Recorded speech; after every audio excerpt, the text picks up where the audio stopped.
አላወጣ እንደሆነ ልነግርህ ነው የመጣሁት። ሌላ ምንም ቃል አወጣም። እኔ ራሴን እቃዎች ነው የማወጣው፣ ልብሴን እና አልጋዎቼን ምናምን ጭኜ ነው የምመጣው። ምንም በቃ ሌላ የማወጣው እቃ የለም። ብሩክ አረጋሽ የኔ ግራ ገባኝ። ትክክለኛ ነው፣ ግራ እንደሚገባህ ነው። ውስብስብ ሆኖ የለ ነገሩ ውስብስብ ሆኖባችኋል አይደለም? ተወሳሰበ ግን አጭርና አጭር ለሷ ሳላስብ ቀርቼ ምናምን እኮ አይደለም። ግን ደግሞ በቃ ቁረጥ በላኝ አስቆረጠችኝ። እኔ ድጋሚ አልመለስም። በቃ የሆነ ሁሉም የየራሱ ባህሪ ያለው አይደል ጋሽ? እኔ ወሰንኩኝ፣ በቃ ለራሴ ወሰንኩኝ። በቃ እንዳልቆርጥ በጣም ለመንኳት፣ በጣም ታገልኩ፣ በጣም ተናገረችኝ። በቃ እኔ እንዳስቀየምኳት ግልጽ ነበር። ከዛ በፊት ይቅርታ ጠየቅኩ። ምን አልኩ በቃ ብዙ መስዋዕትነት ከፍያለሁ። እኔ ምንም የሚቀረኝ ነገር የለም እኮ ጋሽ። ግን ደግሞ የሆነ በግድ በቃ መታ ቤት ድረስ መታ ለጋሽዬ ካልነገርኩ አለች። ለጋሽዬ መንገር አለብህ ምናምን ብላ የዛኔ መጣሁ አይደል እርሶ ጋር።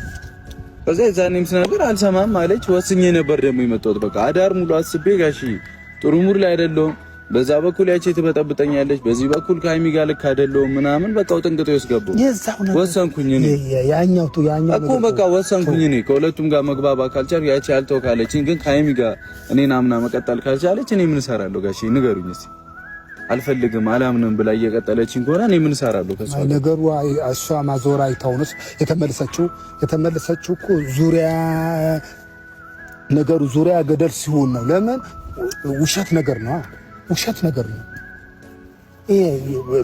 ነው። ውስጧ ራሱ እኮ አልተቀበለውም። ውስጧ ባይቀበል እኮ አልተቀበልሽም እኮ አይደል? ውስጤ ባይቀበል ወደ አንተ አልመለስም ነበር። ግን ደግሞ ሙሉ ለሙሉ ሊሆን አይችልም እያልኩ ነው። አሁን እንዴት ነው አንጋሽ እንደዚህ እኔ መቀጠል ሙሉ ለሙሉ ተቀብዬ ሙሉ ለሙሉ አምኜ ከዛ በኋላ ደግሞ ልጁ የሱ ነው በባል አስበው ምን ያክል ጉዳት እንደሚደርስብኝ። እኔ ነኝ የምጎዳው። እሱ ኃላፊነት ወስጃለሁ። እኔ የልጁ ኃላፊነት ሁሉ ብሩኬ ነው ከተባለ እኔ ኃላፊነት ሙሉ ለሙሉ ወስድልሻለሁ ነው አልኳት። ብሩኬስ አይደለም ከተባለ በጥርጣሬ ኖርኩት ያልታመንኩት እኔስ ምን አይነት አቀባበል ነው አሁን ማለት ነው? ሌላ መወቃቀስ ውስጥ ባንገባ ደስ ይለኛል። ለምን አይደለም አንድ ነገር መወሰን ስትፈልጊ ሚዛኑ ያደርገሽ እኮ ነው። እኔም ጋር የሚሰማኝ እኔ ድንጋይ አይደለም ማለት ትናንትና ጋሽዬም ሙሺም ቁጭ ብለው አንተ ለማውራት ሲሞክሩ አንተ ፍቃደኛ አልሆንክም አይደለ? ስለዚህ በቃ መጫን አልፈልግም። አንተ ካኒ እኮ በጣም እንደዚህ እየተገፋፋ መቀጠል የለበትም። በብዙ መንገድ እኮ ነበር ይሄድኩት አይደል? በጋሽዬ እያወራን ያለነው እኮ በቃ ሪስፔክት እንደራረግ፣ ውሳኔያችንንም እንከባበር። በቃ አሁን ደግሞ እኔን ለመከራከር እኔን ለማስቆም ምናምን ማስቆም እንደሚፈልግ ሰው አታስመስል።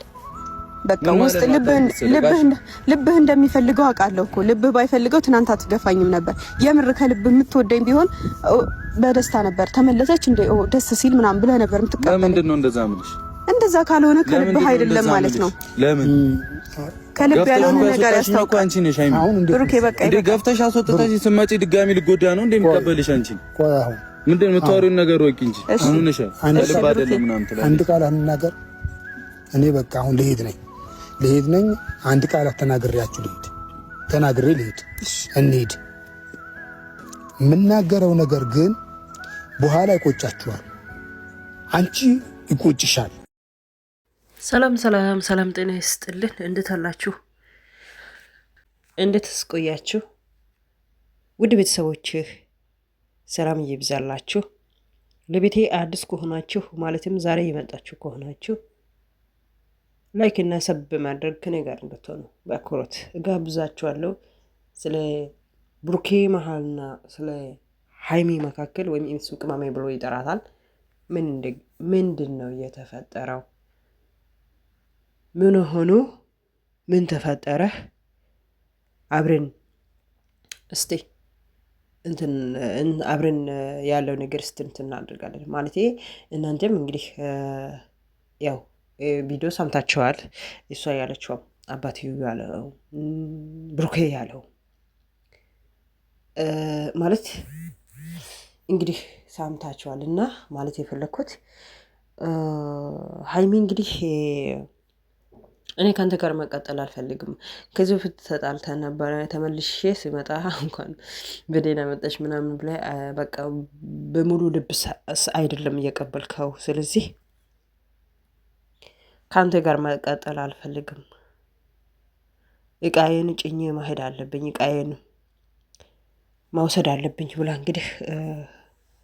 እንግዲህ እንትን ትላለች። ብሩኬ ደግሞ እቃውን አልሰጥም፣ የመጀመሪያ ልጅቷ ላይ ተጎድቼዋለሁ፣ በዛ በኩል ልጁ ያንተ ነው ብላ እኔን ትጎትተኛለች፣ በዚህ በኩል ደግሞ አንቺ ነሽ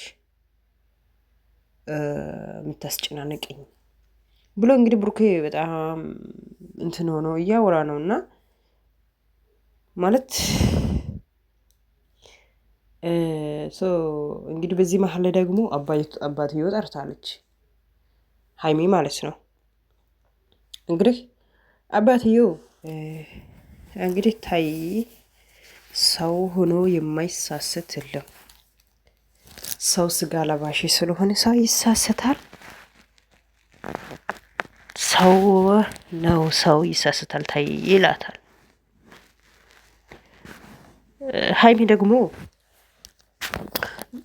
ዛሬ እንደዚህ ያልክ ነገ ደግሞ ጥልቅ ብዬ ገብቼህ ከአንተ ጋር ለመኖር ሲወስን ምን ያህል ልቤ እንደሚጎዳ ምን ያህል እንደሚጎዳ አላቅም። ስለዚህ መጎዳቴ በፊት ራሴን በቃ መጠንቀቅ አለብኝ ወይም ራሴን መጠበቅ አለብኝ ብላ እንግዲህ ሀይሚ ትወስናለች ማለት ነው። በዚህ ውሳኔ መሀል ላይ ሀይሚ አባትም ፈቃደኛ አይደሉም። ሀይሚ ብቻ ወሰነች እንጂ የሀይሚ አባት ፈቃደኛ ያልሆነው ምክንያት ምን እንደሆነ ታውቁታላችሁ? እንግዲህ ሀይሚ በጣም ወደው ነው የምትቸኮላት። እንደገና ደግሞ መረጋጋት ይኖርብሻል፣ መረጋጋት አለብሽ፣ መረጋጋት ይጠብቅብሻል ይላል አባትየውም። የሀይሚ አባት እንግዲህ የብሩኬ በኩል ነው፣ ለብሩኬ በኩል ነው። ያ ማለቴ እንግዲህ ያቺ ልጁ ያንተ ነው ዝም ብላ ትላለች እንጂ ልጁ የኔ አይደለም ብሎ ማብራሪያ በጣም እንትን አድርጎ ነው ለጋሼ ሰጥቷል ማለት ነው፣ ብሩኬ ማለት ነው። እንግዲህ ሀይሚ ደግሞ አይ ይሄ ነገር ውሸት አይደለም እውነት ነው ማለት ልጅቶ እንዴት ከመሬት ተነስታ ልጁን ያንተ ነው ብላ እንትን ታወራለች። ይሄ ነገር እውነት ነው ብላ ሀይሚ እንግዲህ ማመን አልቻለችም ማለት ነው።